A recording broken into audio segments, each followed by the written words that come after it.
Ang ninuno. Mabilis na announcement lang. Nakapag-restock na tayo ng bagong hoodies. Nasa screen ng pictures. Gabunan Hoodie version 2, upgraded ang design. Pangalawang hoodie, Beast Mode Hoodie. Inspired kay Haring Balaw. Ikatlong hoodie, Gabay Hoodie or Pointer of the Way. Sa mga taong mahilig sa simbolo, gabay pangkalahatan. Bagay sa inyo ang hoodie na ito. Nasa comment section ang link ng Shopee. Order na kayo. 20 pieces lang yan. Salamat. Ang kwentong ito ay hango sa totoong buhay. Mula ito sa isa nating kabayan na itago na lang natin sa pangalang Pito. Taong 1981, Isla ng Masbate.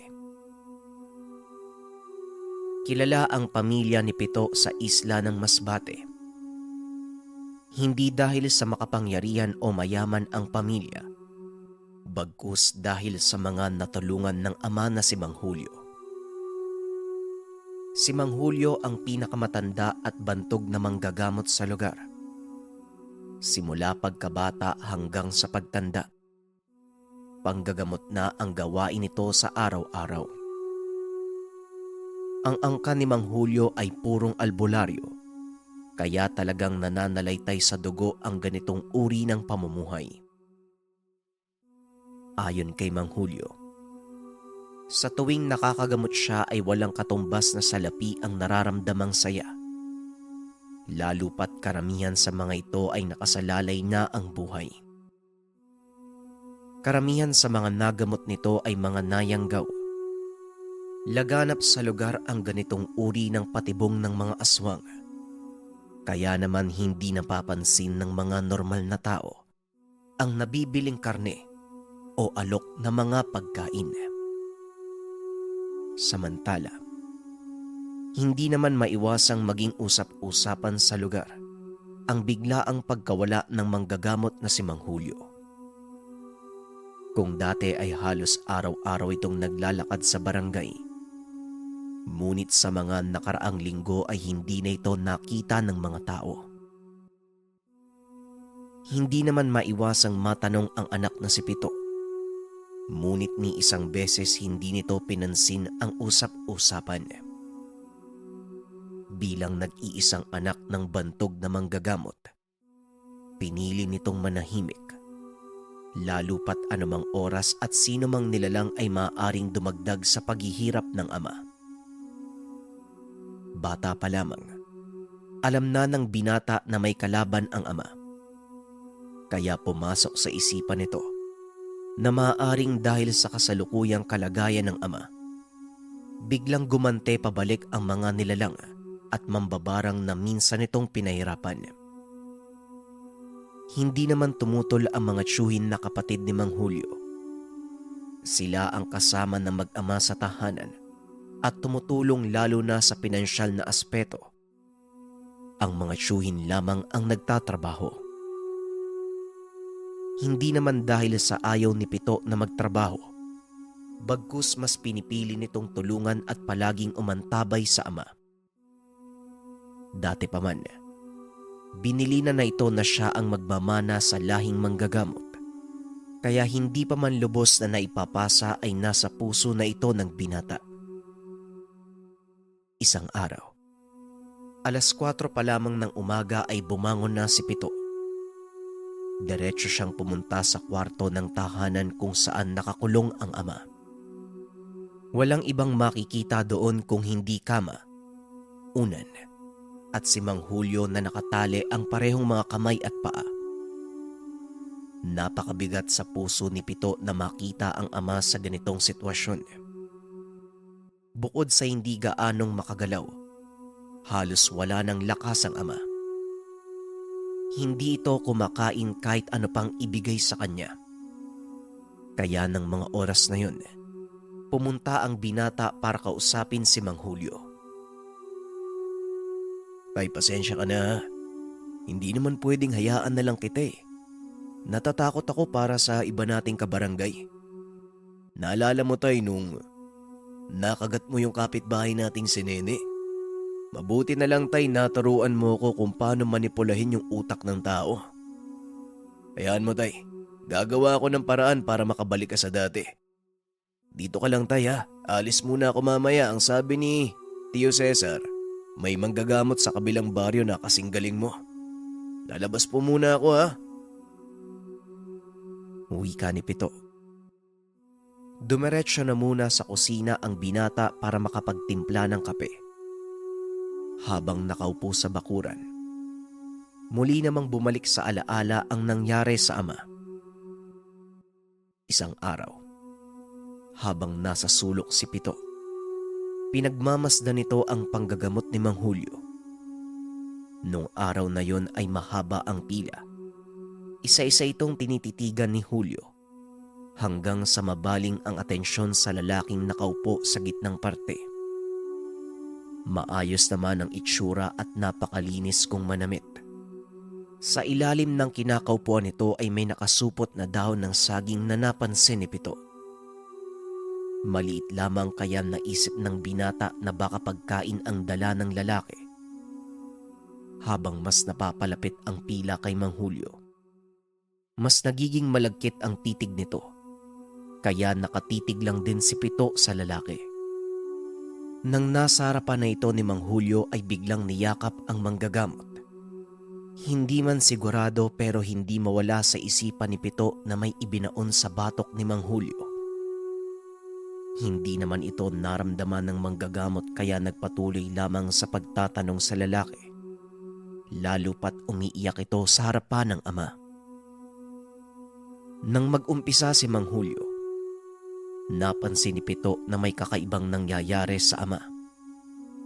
Sa buong panggagamot ng matanda, ni isang beses ay hindi kumurap si Mang Julio kaya lalong kinabahan si Pito. Nang matapos ay inabot ng lalaki ang dalang nakasupot sa dahon ng saging. Nagpasalamat naman si Mang Julio at nang makaalis ang lalaki, lalapit sana ang binata. Kaso nga lang bigla siyang tinawag ni Tio Cesar at sumama naman ang binata. Pinatulong muna siya sa trabaho ng tiyuhin. Gabi na sila nang makauwi sa tahanan. Naabutan nitong kumakain ng hapunan ang ama at nang lapitan. Nakita ng binata ang ulam nitong inihaw na karne. Kagad na napatanong si Pito kung saan galing ang pagkain. Tumugon naman ng ama na galing sa pasyente. Malakas ang kutob niya na galing ito sa lalaki kanina. Isa pa sa ipinagtataka ni Pito kung bakit nagawang kumain ni Mang Julio ng karne. Magmula nang yakapin nito ang pagiging albularyo ay hindi na muli pang tumikim ng karne ang ama. Dahil sa malalim pa rin ang paniniwala na alam ng ama ang ginagawa kaya hinayaan na lamang ito ni Pito. Nang sumunod na umaga, napatunayan niya na mali ang hinala. Nag-iba ang kilos ng ama. Madalas itong magalit sa mga nakakasalubong na tao. Maging sa sariling mga kapatid ay hindi na ito marunong rumispeto. At higit sa lahat, para itong asong baliw. Sa pagdaan ng mga araw ay mas naging sensitibo ang ama sa sikat ng araw at halos hindi na ito kumakain. Kaya hindi nagdalawang isip ang dalawang tiyuhin ni Pito na ikulong muna sa kwarto. Hindi naman tumutol ang binata dahil baka makaperwisyo ang ama. Parang nababaliw na. Sinusubukan pang mangagat. At ang pinaka nagtulak kay Pito nang minsang kagatin ng ama si Nene. Mabuti na lamang kaagad niyang nabigyan ng solusyon. Ito ang buong istorya na pilit itinatago ng pamilya ni Pito sa mga tao sa barangay. Balik tayo sa kasalukuyan. Nang matapos sa pag-inom ng kape, nagsimula na itong maglakad papunta sa kabilang baryo. Ilang oras din ang nilakad niya at maswerteng naabutan ang tahanan ng hinahanap na manggagamot. Kaagad ipinaliwanag ni Pito ang nangyari sa ama. Naiintindihan ko, iho. Alam ko ang nararamdaman mo. Tama ka. Nayanggaw ang tatay mo pero iho, gustuin ko mang tumulong. Mas magaling si Ka Julio sa akin eh. Nagsisimula pa lang ako sa panggagamot kahit matanda na ako eh. Kung mataas ang kaalaman ng tatay mo, maaaring mataas na uri ng aswang ang yumanggaw sa kanya. Kaya hindi napansin eh. Aaminin ko sa iyo, iho. Hindi ko kakayanin ang hinaharap ng tatay mo. Pero, nananalaytayang dugo ng tatay mo sa iyo eh. Hindi imposibleng ikaw ang makapagpagaling sa kanya. O ito, kunin mo tong libreta. Aralin mo ng paunti-unti. Malakas ang nararamdaman kong oras sa iyo, iho. Kakailanganin mo lang ng malalim na paniniwala sa itaas at kailangan mong pag-aralan ng maigi ang libretang ito. Wika ng manggagamot. Nakaramdam ng lungkot ang binata. Hindi pa rin maibabalik sa dati ang ama. Nakatitig lamang ito sa libretang nasa kamay at nagpasalamat sa manggagamot. Hindi nagtagal ay nagpaalam na ang binata at naglakad pauwi. Naisip ni Pito na baka ito na ang oras. Napasukin ang larangan ng panggagamot dahil siya lamang ang maaaring makapagpagaling sa ama. Samantala, nang makarating naman sa tahanan ay sinalubong ito ng isa sa mga tiyuhin para ibalitang nawawala ang ama. Nagmamadali niyang pinuntahan ng kwarto at kinabahan ng makumpirmang wala nga ang tatay. Tinignan niya ang buong paligid. Nakakita siya ng hayop na wasak ang tiyan. Hindi na ito gaanong pinansin pa ni Pito. Nagmamadaling lumabas ng tahanan para pumunta sa gubat. Pagkarating doon, matyagang sinuyod ang bawat sulok. Maya-maya pa ay sumunod na ang dalawang tiyuhin sa kanya, kaya walang humpay sa pagtawag ang tatlo. Sa kasamaang palad ni anino ng ama, hindi nagpakita sa kanila. Buong maghapong nag-ikot si Pito sa gubat. Wala siyang nararamdamang pagod at balak sanang manatili sa lugar kahit gabi na. Kaso nga lang inabisuan siya ni Tio Cesar na umuwi muna at magpahinga. Ipagpatuloy na lamang ang paghahanap kinabukasan.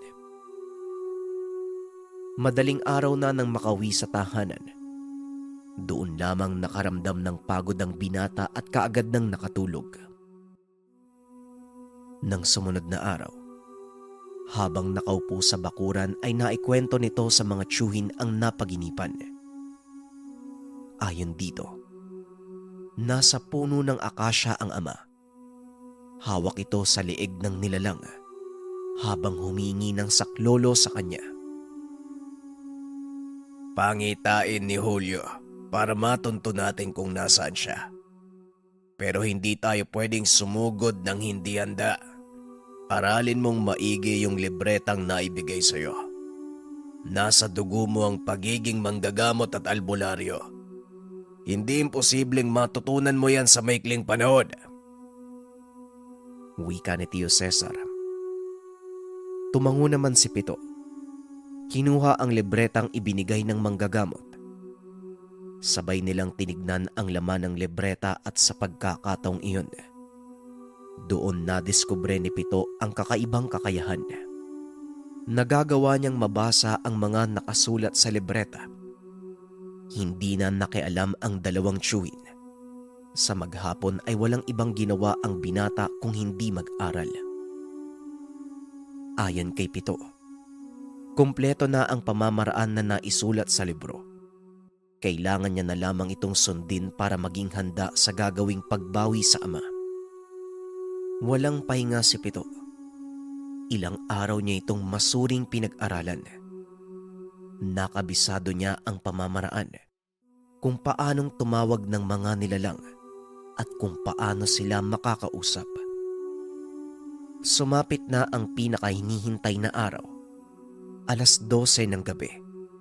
Yung punong palaging nagpapakita sa panaginip niya.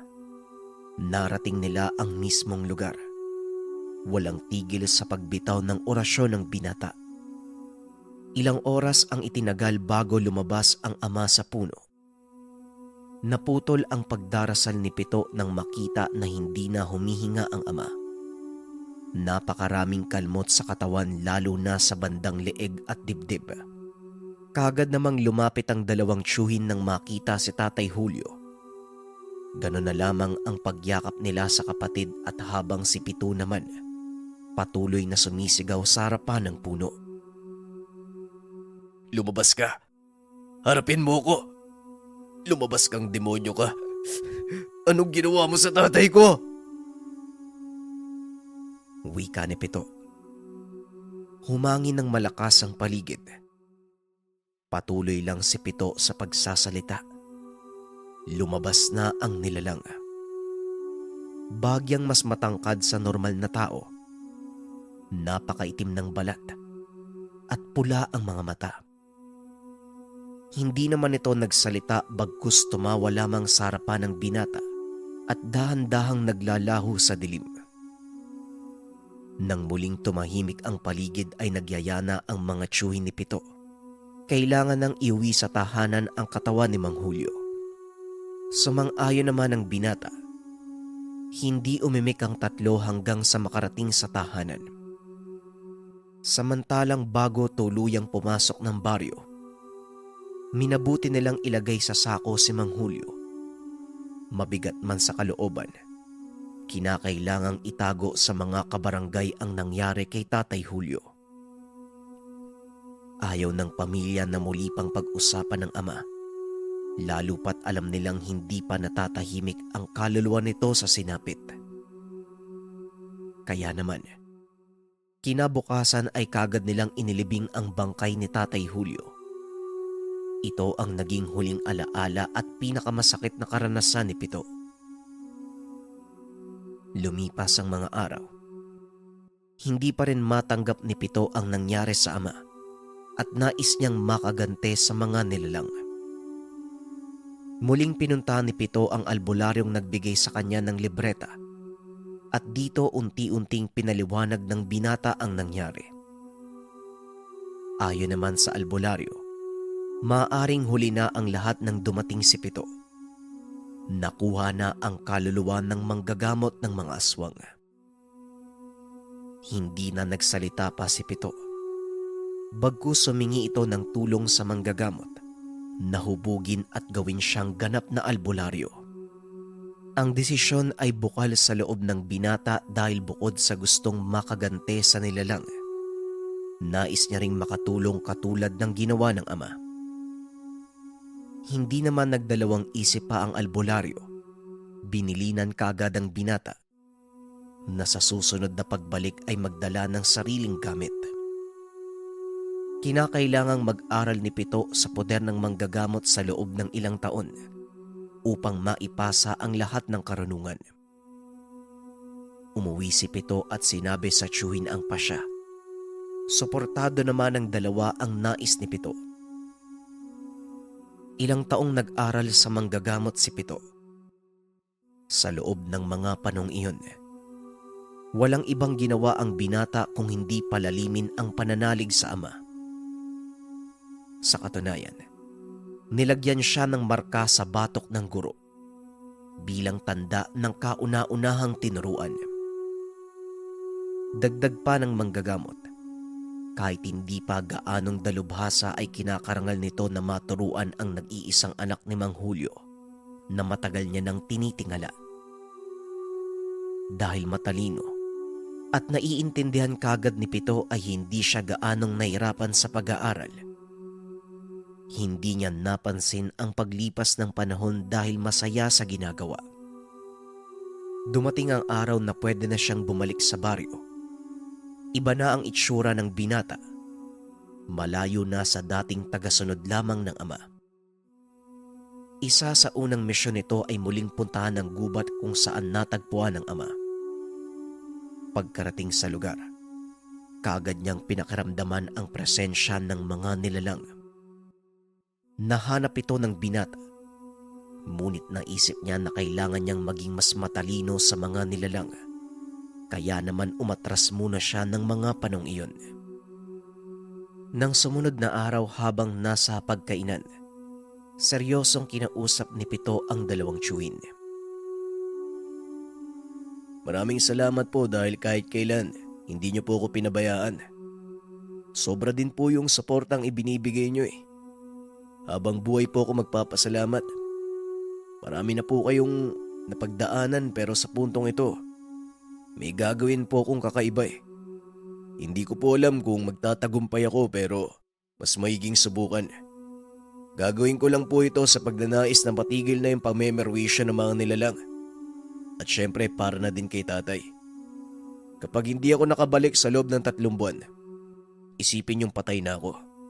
Pero sa oras na makabalik ako, siguradong payapa na uli ang lugar natin. Mag-iingat po kayo palagi. Ipagdarasal ko po ang kaligtasan nyo. Wika ni Pito.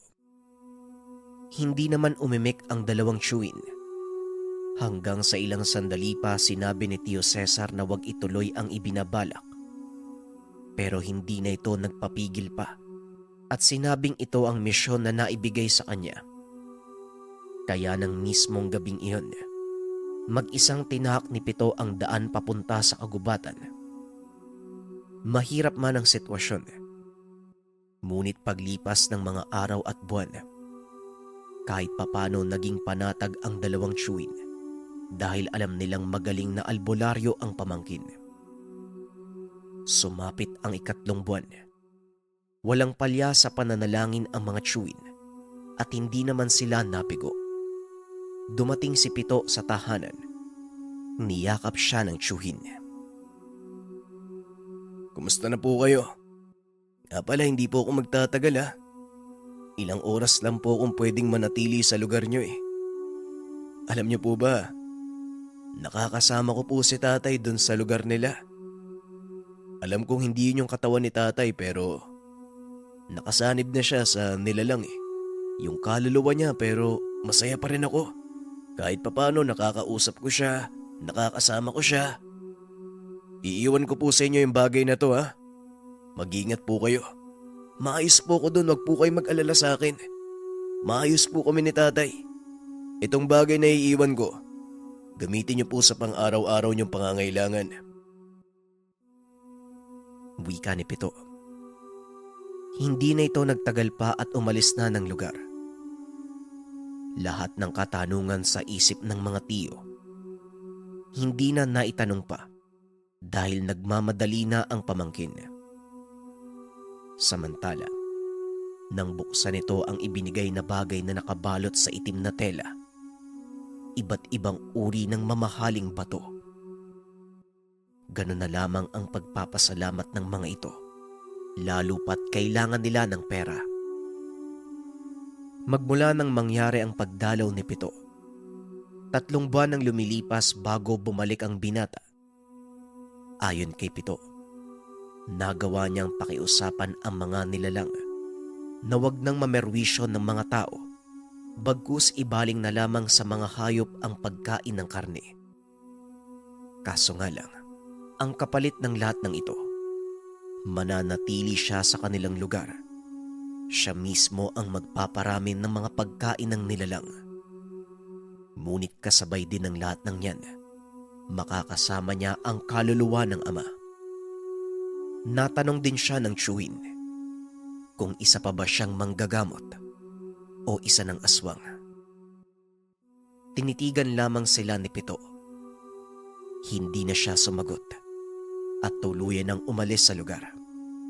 Matapos ng tagpong iyon, yun na ang huling araw na nakita nila si Pito. Ang kwentong ito ay hango sa totoong buhay. Mula ito sa isa nating kabayan na itago na lang natin sa pangalang Matyas.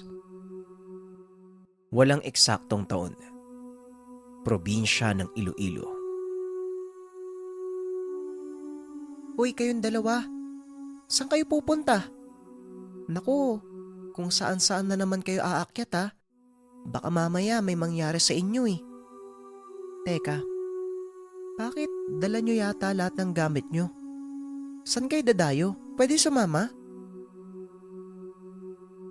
Tanong ni Anita. Wala namang pasok Semana Santa. Naisip ni Matias na dumayo sa kanila. Wala din naman akong gagawin kaya sasama na lang ako. Nakakabagot kaya? Saka oo, aakyat daw kami sa bundok.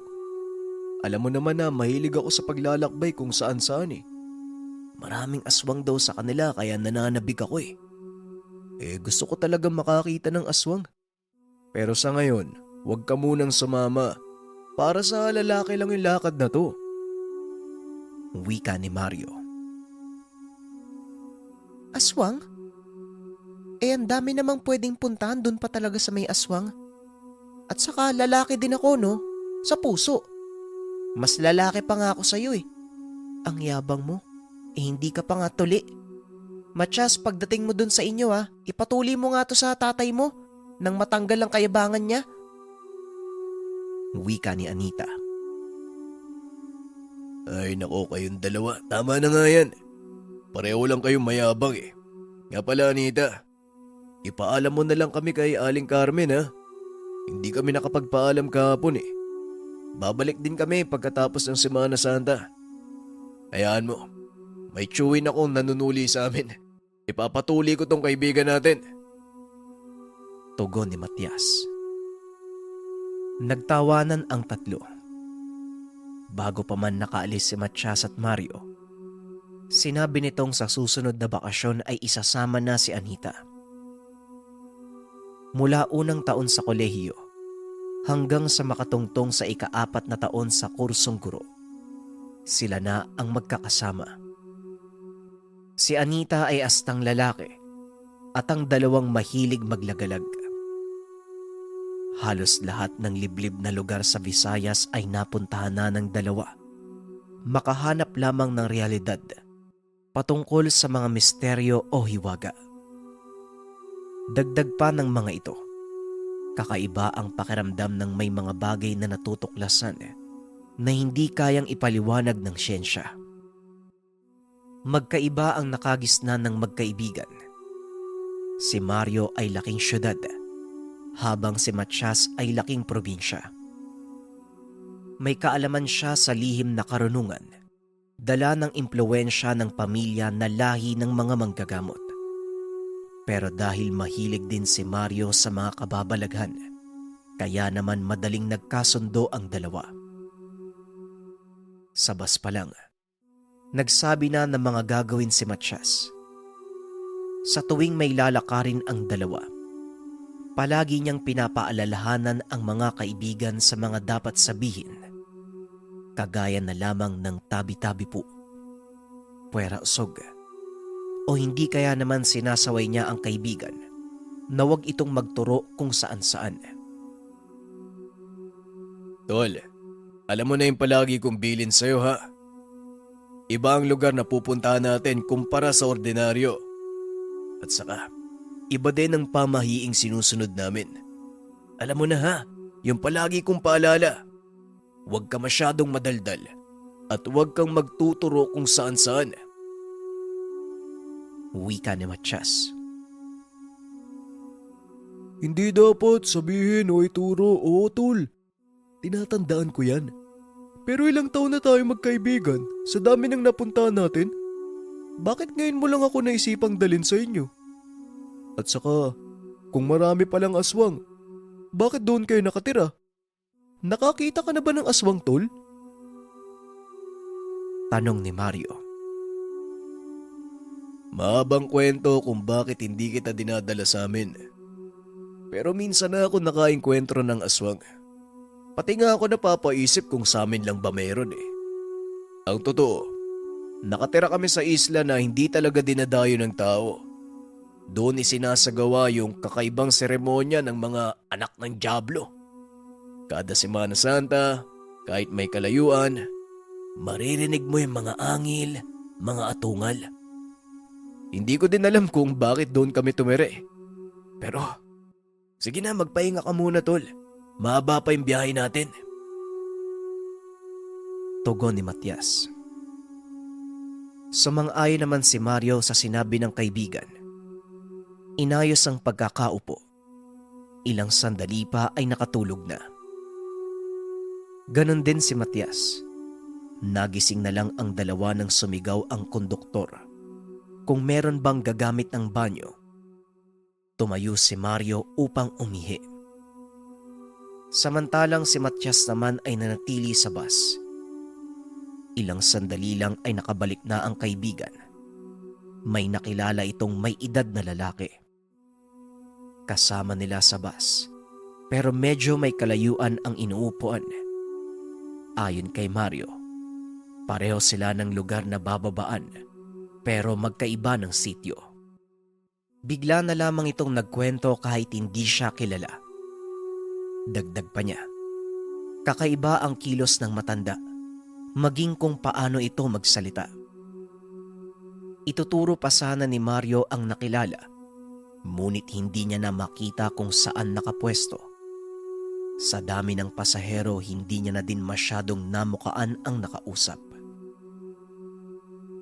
Yung sabi tol, mag-ingat daw tayo. Hindi ko naman sinabi sa kanya yung gagawin natin. Ang sabi niya lang mag-ingat. Pero saan? Nagpasalamat na lang ako sa kanya tol eh. Ipapakilala ko sana sa'yo. Nga pala, bumili ko nito doon sa katabi ng palikuran may mga nagbebenda. May bendisyon daw to eh. Bumili ko ng 2, tag-isa tayo. Wika ni Mario. Salamat ah. Ang ganda naman ng pulseras na to. Oo, madaming ang naglalako dito pero hindi mo sila makikita kung hindi mahal na araw. Meron ako nito dati. Naalala mo nung pumunta tayo sa Uton? Ganito din yun eh. Kaso nawala ako. Hindi ko alam kung saan ko nailagay. Salamat ah, binilan mo ko. Hayaan mo na yung nakausap mo. Medyo mataba ka siguro kaya ka pinag-iingat. Tugon ni Matias. Uy, hindi ah. Nagpapapayat na kaya ako. Alam kong mapapasabak tayo eh. Mahirap maglakad kapag malaki yung tiyan. Ikaw talaga, palibasa hindi ka palakain eh. Nga pala, malayo pa ba tayo? Anong oras na? Hindi pa tayo nag-aagahan. Wala din tayong tanghalian. Sana maraming pagkain sa inyo, ano? Tanong ni Mario. Malapit na tayo.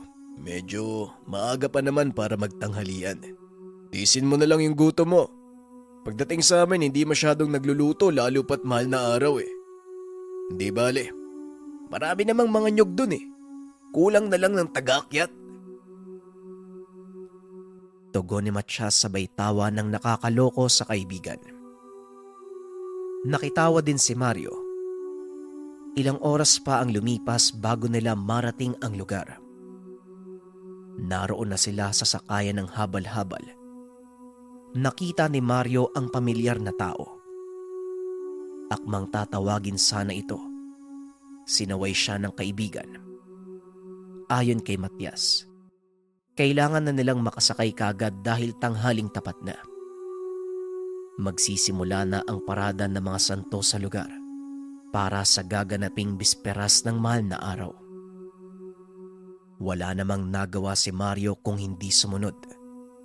Ngunit nakatingin pa rin sa kanya ang matanda habang papalayo sa lugar. Nakarating na sila sa sityo kung saan paraiso ang pagkakahambing ng binata. Ayon kay Mario, madami siyang napuntahan na lugar sa Kabisayaan. Ngunit sobrang ganda at linis ng lugar ni Matias. Dagdag pa nito, nakakahalina ang asul na kulay ng dagat at maputing dalampasigan. Nasa tapat ito ng bahay ng kaibigan.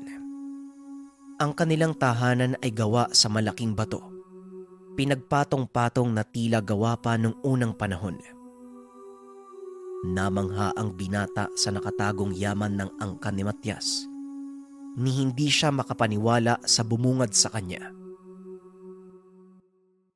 Naku anak, hindi ka man lang nagpasabi na dadating ka. Baday, yung anak natin dumating na. Akala ko hindi ka uuwi. Iba yung paalam mo nung nakaraan na, iba ang sinabi mo. Saka, kasama mo pala ang kaibigan mo. Mario ang pangalan mo, di ba? Tanong ni Nanay Marcia.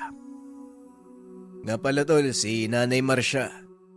Ang tumatayong pinuno sa lugar, parang Reyna. Si Tatay Nay. Kasi po nag-iba po yung plano namin eh. Si Mario kasi kinukulit ako. Gusto daw po kayo makilala. Sabi ko nga, ililibot ko siya sa lugar eh. Para kahit papano, mapakita ko sana kung saan ako nanggaling. Wika ni Matias. Dumating naman ang kanyang ama. Biglang kumunot ang noo habang inaabot ang kamay sa kanilang bisita. Ayon sa ama, may naaamoy itong mapanghi. Natawa lamang si Mario sabay amoy sa sarili. Sasagot pa sana, ngunit biglang hinila ni Tatay Badoy ang kamay niya. Nagulat ang lahat nang bigla itong nagsambit ng kung anong mga kataga sabay amoy sa binata. Iho, maligo ka muna. Mamaya ako'y papaliwanag. Matias, minarka ng kaibigan mo ah. Hindi mo man lang napansin. Hindi talaga pumapasok sa utak mo ang lahat ng tinuro ko. Alam mong hindi ligtas sa lugar na to eh. Lalo pa ngayong mahal na araw. Marcia, alalayan mo sila at kukuha muna ako ng pampausok. Wika ni Tatay Badoy. Hali na nga kayong dalawa na ko, pagpasensyahan mo na yung tatay ha. Ganyan lang talaga yan eh. Sobra kung makapagsalita. Mario, halika na. Ikaw na ang unang maglilinis ng katawan. Saka wag mo nang isipin yung sinasabi ng matandang albularyo na yon. Nakakaamoy yan ng mga hindi pangkaraniwan eh. Hayaan nyo. Kapag nakapagpausok na yan mamaya, magiging maayos din ang lahat. Halina kayo. Wika ni Nanay Marcia. Pumasok naman ang dalawa na walang imik. Inaamoy naman ni Mario ang sarili. Iniisip na naligo naman siya bago umalis. Pero ang hindi niya lubos na maintindihan kung anong amoy ang tinutukoy ni Tatay Badoy. Matapos makaligo ng binata, dumiretso na ito sa sala kung saan nasaksiyan ang pagsasagawa ng pausok. Gamit ang kamangyan, Bindidatong Ramos o kilala sa tawag na Palaspas. Nakaupo na ang mag-ina. Habang si Tatay Badoy naman ay patuloy sa pagsasagawa ng ritual. Kahit nagtataka sa nasasaksihan, pinili ni Mario na sumunod. Pinaupo niya si Tatay Badoy sa isang maliit na bangko. Nagsambit muli ito ng mga katagang hindi maintindihan, kasabay ng paglagay ng simbolo sa noo ng binata. Matapos ng kaganapan, nagyaya na si Nanay Marcia na kumain. Halos hapon na para sa tanghalian, ngunit dahil sa haba ng biyahe ay gutom na ang dalawa. Matias, wag na muna kayong gumala hanggang sa matapos ang Biyernes Santo ha. Alam mo kung ano ang ginagawa ng mga demonyo sa lugar natin. Hindi ligtas, lalo na para sa mga umaakyat ng bundok. Kahit sa mga nakakabot sa islang puting buhangin eh. Alam mo na kung ano ang sinasabi ko. Paalala ko sa'yo, huwag kang lalabag sa kasunduan. Matanda na ako para makipaglaban pa. Ilang dekada na tayong hindi ginugulo ng mga nilalag. Sundin natin ang mga napagkasunduan. Iwasan natin ang aso na merong 3 ulo. Palagi siyang lumalabas tuwing mahal na araw. Kung ayaw niyong may masamang mangyari, makinig kayo sa akin. Wika ni Tatay Badoy. Tay, yung aso na may 3 ulo, matagal na po yun. Di ba po ang sabi niyo, nagapina? Oo anak, pero may mga dyablo. Hindi basta masusupil, lalo pat maraming nilalang na dumidepensa. Kung natatandaan mo pa ang nangyari sa'yo nung maliit ka, naway, maging gabay yon para sundin mo ang sinasabi ng tatay mo. Anak, wala ang mga kapatid ng tatay mo ngayon sa lugar. Walang makakatulong sa kanya kapag nilusob tayo dito. Wika ni Nanay Marcia. Wala po akong maalala na nangyari sa akin eh. Ano po ba yun, Nay? Tanong ni Matias. Oo anak, wala kang maaalala dahil sa ginawa ni Tio Marlon mo. Kamuntikan kang kainin ng aso na may 3 ulo eh. Tinanggal niya sa memorya mo ang kaganapan para hindi makaapekto sa paglaki mo. Gusto naming lahat na maiba ang kalakihan mong mundo. Nais naming maranasan mo ng mamuhay ng normal. Kaya nung nag-aral ka sa syudad, hindi kami nagdalawang isip na pumayag. Panatag ang loob namin na wala ka dito sa lugar. Ang hindi ko lang maintindihan, bakit ka umuwi ng alanganing araw? Kasama mo pa tong... Natigil sa pagsasalita si Tatay Badoy. Pagpasensyaan niyo na po. Ako po ang dahilan kung bakit po umuwi si Matias eh. Pinilit ko po siya. Saka ayon po sa mga kwento niya, maganda daw po dito eh. May bundok na nakikita ang buong panay. Huwag po kayo mag-alala. Hindi naman po ako magdadala ng problema eh. Wika ni Mario. Pagtapak mo pa lang dito, iho, malaking problema na. Pero hindi bale. Basta sumunod lang kayo sa lahat ng sasabihin ko. Walang mangyayari sa inyo. Protektado na madasalang bahay namin. Hanggat nasa loob kayo, walang mangyayari. Matias, may mga tinuro ko sa'yo na hindi mo talaga ginagamit ano? Hindi bueno. Aabot ang prosesyon ng mga santo dito sa lugar natin. Sasama kami ng nanay mo. Matias, pwede kayong sumilip, pero wag na wag kayong sasama. Gabi na matatapos yon. Mahirap na. Wika ni Tatay Badoy. Tumango naman ang dalawa at nagpatuloy sa pagkain. Naiisip ni Matias ang mga sinasabi ng ama. Ang totoo, wala talaga itong maalala sa kung anumang kababalagan na naranasan nung kabataan. Mag-aalas 3 ng hapon nang umalis sa mga magulang. Naiwan ang dalawa at nakatulog sa sala. Nagising na lamang sila nang marinig ang mga nagnonobena. Halos magkasabay pang lumabas ang dalawa para alamin ang nangyayari. Natuwa ang mga ito nang makita ang kahabaan ng prosesyon ng mga taong may mga bitbit na kandila. Meron itong sinusundan na nakahilerang santo na nakalagay sa kalesang digulong. Kumuha din ng kandila si Matias at nagsinde ng dalawa. Lumabas sila upang makinood. Takip silim ng mga oras na yun. Tanging ilaw na nagmumula sa kandila ng mga tao ang nagbibigay liwanag sa paligid. Ganito pala sa inyo, no? Akala ko kanina walang tao yung lugar eh. Mukhang walang mga bahay. Sa gilid na ng dagat eh. Wala man lang ako nakitang bahay dun sa dinaanan natin. Wika ni Mario. May mga bahay naman dito, pero lahat sila umiiwas doon sa dinaanan natin. Sa susunod ko na ipapaliwanag sa'yo. Tugon ni Matias.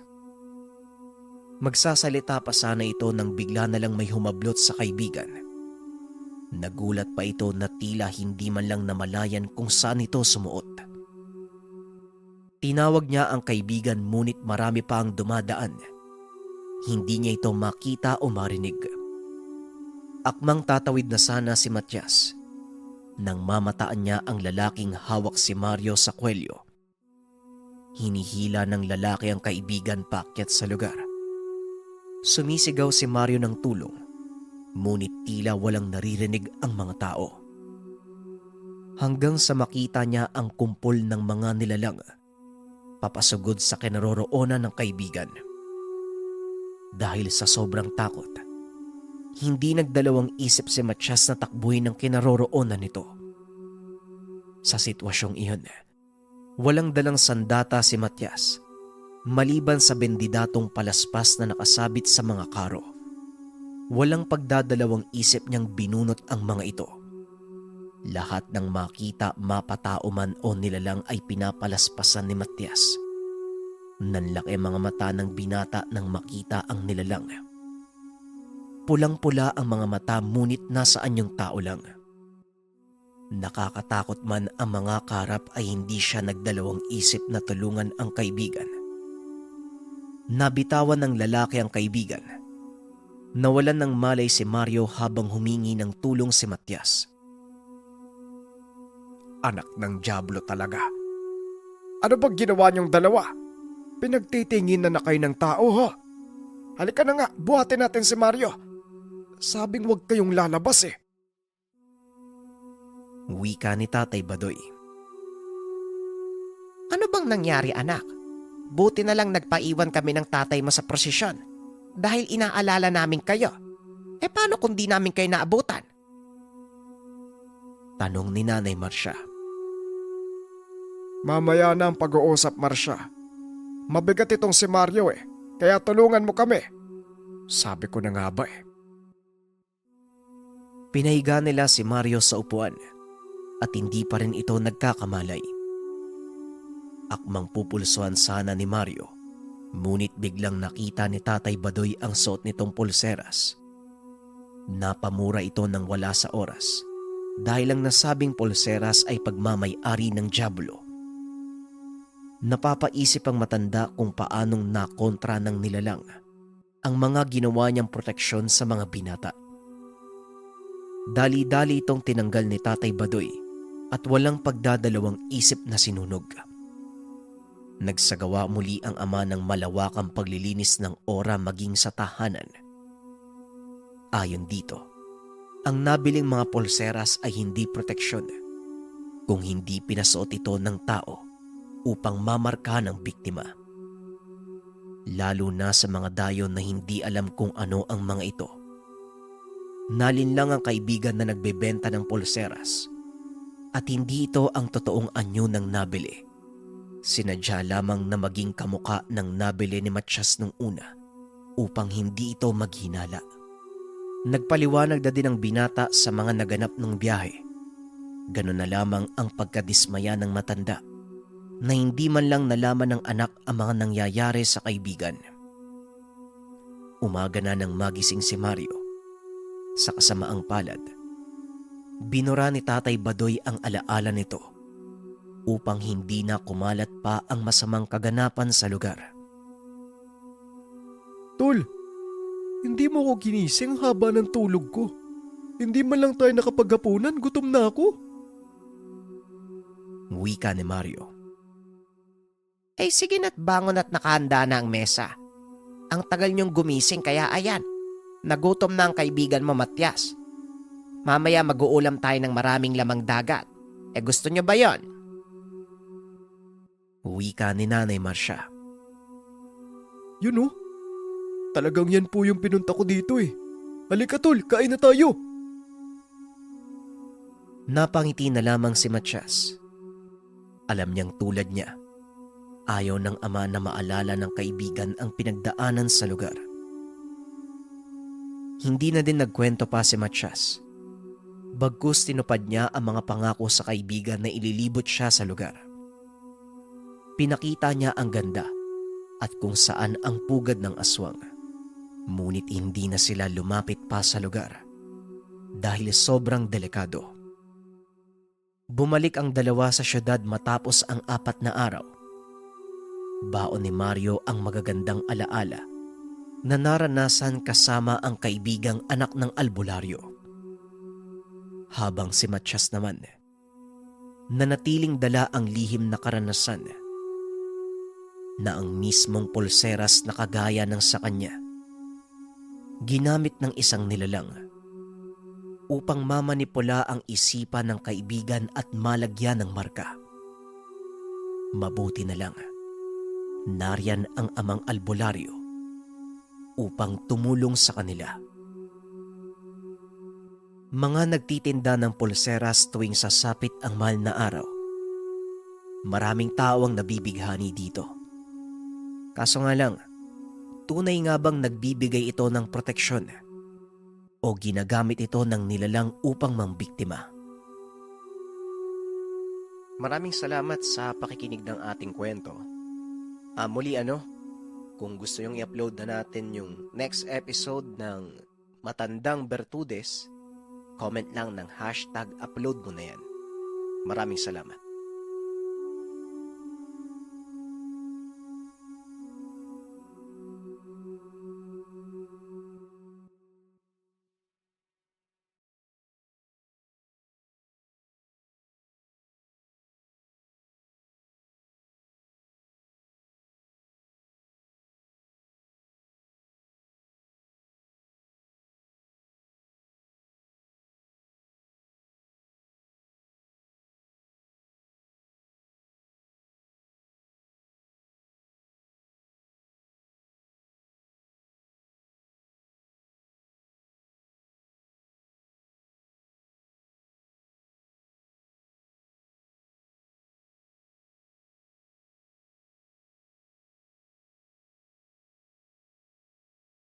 Ang ninuno. Ang ninuno. Mabilis na announcement lang. Nakapag-restock na tayo